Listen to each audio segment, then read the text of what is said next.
আসসালামু আলাইকুম সবাইকে ZS food blog and bachelor রান্না বান্নায় সকলকে স্বাগত।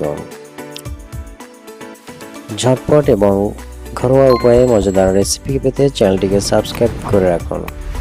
আজকে আমি বানাচ্ছি একদম ঘরোয়া স্টাইলে কচিকাঁচা মিষ্টি কুমড়া ভাজি। খুব কম উপকরণে একদম সহজ পদ্ধতিতে তৈরি এই ভাজি ভাতের সাথে খেতে দারুণ লাগে। তাহলে চলুন দেখি কিভাবে বানাবো আজকের এই মজাদার রেসিপি।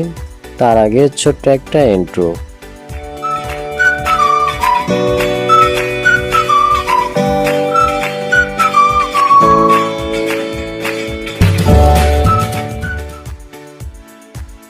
ওকে, ফিরে এলাম ইন্টু শেষে। তো দেখতে পাচ্ছ এখানে কাঁচামরিচ এবং মিষ্টি কুমড়া এই দুটোই বাজার থেকে কিনে আনা হয়েছে।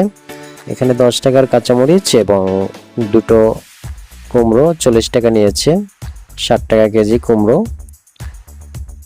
ওকে, কুমড়ো দুটো ধুয়ে ভালো করে তারপরে এরকম চিকন চিকন করে কুচি করে নিচ্ছি এবং ছোলাসহ নিয়েছি, যেহেতু এটা কচি মিষ্টি কুমড়া। তো এটা আগে থেকেই ধুয়ে নেওয়া হয়েছে এবং দেখতে পাচ্ছ কাটা শেষ হয়ে গিয়েছে। তো চলে যাব রান্নায়। তার আগে রান্নার উপকরণগুলো এক নজর দেখে নিই। এখানে আমি দুটো পেঁয়াজ কুচি করে নিয়েছি এবং 6-7টা কাঁচামরিচ এবং দুফালা রসুন, আর লাগতেছে হলুদ, মরিচ ও ধনিয়া গুঁড়ো, এবং তার সাথে নিয়েছি দেশি ধনিয়া পাতা এবং কাঁচা মিষ্টি কুমড়ো কুচি করে নেওয়া হয়েছে।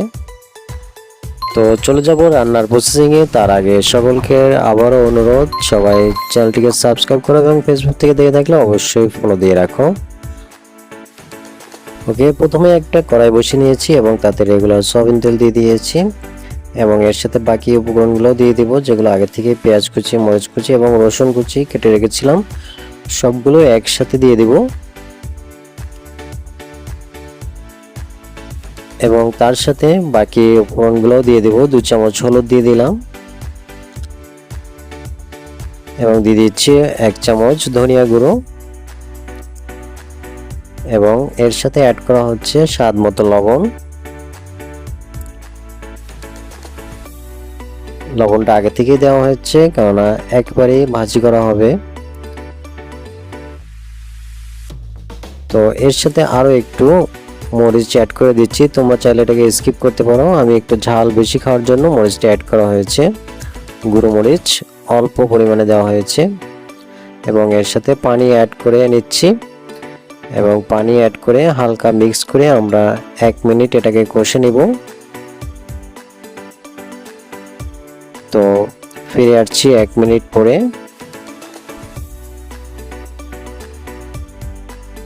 ওকে, কষানো হয়ে গেলে এ পর্যায়ে আমরা যে মিষ্টি কাঁচা কুমড়োগুলো কুচি কুচি করে রেখেছিলাম আগে থেকে, সেগুলো সবগুলো একসাথে দিয়ে দিব। ওকে, কুমড়ো সবগুলো দেওয়া হয়ে গেলে মশলার সাথে এটাকে ভালোভাবে মিক্স করে নিতে হবে। তো আমি এটাকে নেড়ে ছেড়ে মশলার সাথে মিক্স করে নিচ্ছি এবং তোমরা চাইলে এটাকে পানি ছাড়াও ভাজি করতে পারবে। এবং আমার যেহেতু একটু পরিমাণে বেশি আছে, জানিতে আমি অল্প একটু পানি অ্যাড করে নিচ্ছি ভাজিটা ভালো হওয়ার জন্য। তো এরপরে ঢাকনা দিয়ে দিলাম। তো ঢাকনা দিয়ে অল্প কিছুক্ষণ রান্না করতে হবে এবং এরপরে আবার একটু নেড়ে চেড়ে দিতে হবে। এভাবে করে রান্না করতে হবে। তো প্রায় 5-7 মিনিট মতো এটাকে রান্না করতে হবে। তো আমি টাইমটা অ্যাকচুয়ালি ফিক্সড বলে দিচ্ছি না, হয়তো বেশ কম লাগতে পারে, সেক্ষেত্রে টাইমটা তোমাদেরকে বলে দিচ্ছি না। তো আমি মাঝখানে আর একটু নেড়ে চেড়ে আবার এটাকে ঢাকনা দিয়ে রান্না করে নিচ্ছি। ওকে, রান্নার শেষের দিকে এবং শেষের দিকে এসে আমরা যেটা শুরুতে দেশি ধনেপাতা দেখিয়েছিলাম ওটাকে কুচি করে নেওয়া হয়েছে এবং এটা আমি এর সাথে মিক্স করে নিচ্ছি। সবগুলো ধনেপাতা একবারে দিয়ে দিলাম এবং আরও একটা জিনিস আছে, মিষ্টি কুমড়াতে কিন্তু একটু চিনি দিলে কিন্তু ভালো হয়, সেক্ষেত্রে আমি 1 চামচ চিনি দিয়ে দিয়েছি এবং এটাকে মিক্স করে নিচ্ছি এবং মিক্সড করে হালকা একটু ভাপা দিয়ে এটাকে নামিয়ে ফেলবো এবং তোমাদেরকে পরিবেশন করে দেখিয়ে দিচ্ছি যে রান্নাটা কেমন হয়েছে। তো আমি এখানে চিনি এবং ধনেপাতাটা হালকা মিক্স করে নিচ্ছি এবং এটা দেশি ধনেপাতা, হালকা একটু ভাপা দিলে এর ফ্লেভারটা কিন্তু বের হয়ে আসবে। তো আমি ঢাকনা দিয়ে দিলাম এবং তোমাদেরকে দেখিয়ে দিচ্ছি রান্না শেষে। ওকে এভরিওয়ান, দেখতেই পাচ্ছ কত সুন্দর কচি কাঁচা মিষ্টি কুমড়া রান্নাটা তৈরি হয়ে গিয়েছে এবং এটা থেকে সুন্দর একটা ফ্লেভার আছে দেশি ধনেপাতা দেওয়াতে, এবং এটা গরম ভাতের সাথে খেতে খুবই দারুণ। তোমরা অন্য কিছু দিয়েও ট্রাই করতে পারো, রুটি পরোটা।